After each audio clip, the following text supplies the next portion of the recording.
bukod pa doon sa ating mga koalisyon at pag-aalyansa sa iba't ibang partido na ipinagsama natin dahil sila rin ay naunawaan ang ating hangarin ng pagkakaisa. Ay lahat ay pinagkaisa natin yan. Kaya palagay ko naman ay napili natin ang pinakamahusay, pinakamagagaling at pinakamatibay hindi lamang sa eleksyon kung hindi sa serbisyo publiko. Kaya yan, kaya dahil ganun kataas ang quality ng membro at ng kandidato ng PFP, dapat, basta kami sa leadership ng PFP sinasabi natin, walang dapat matalo dito sa ating mga kandidato dahil yan ang pinakamagagaling. Kaya gagawin natin lahat na kailangan gagawin natin lahat. Siyempre, there are maraming mga aspeto ang eleksyon. Merong national, yung ating mga senatorial candidate. Meron siyempre sa local at sa lahat ng level, sa probinsya, sa city, sa municipality.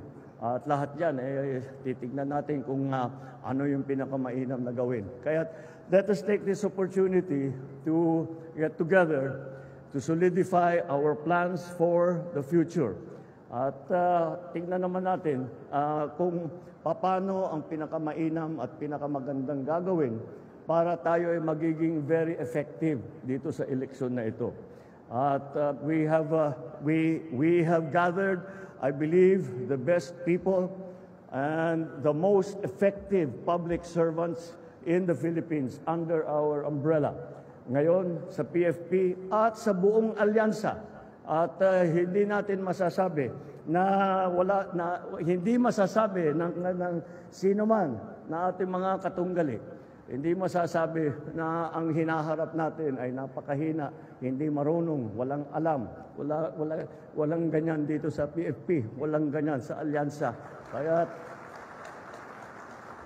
yan ang ipalaman natin. Dapat maunawaan ng taong bayan niya, ng ating mga magiging voter sa darating na Mayo.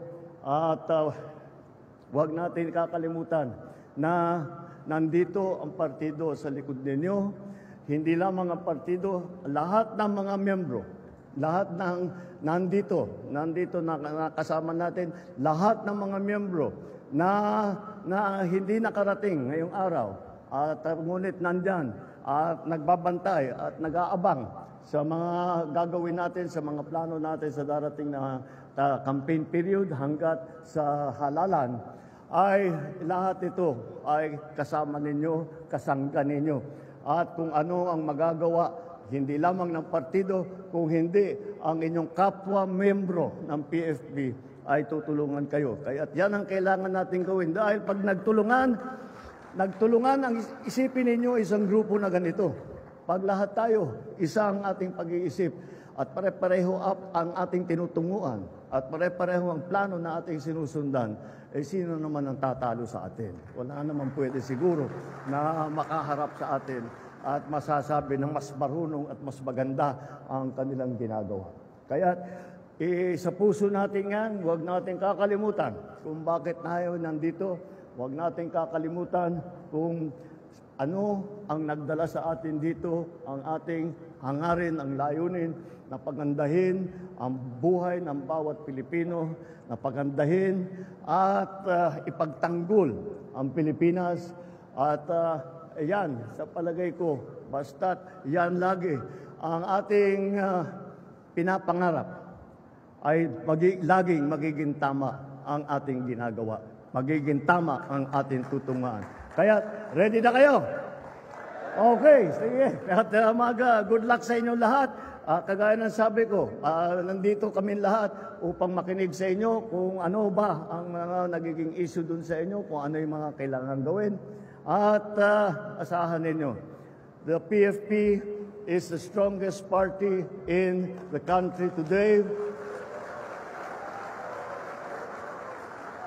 And the PFP, that strong party, is behind you all the way. Good luck!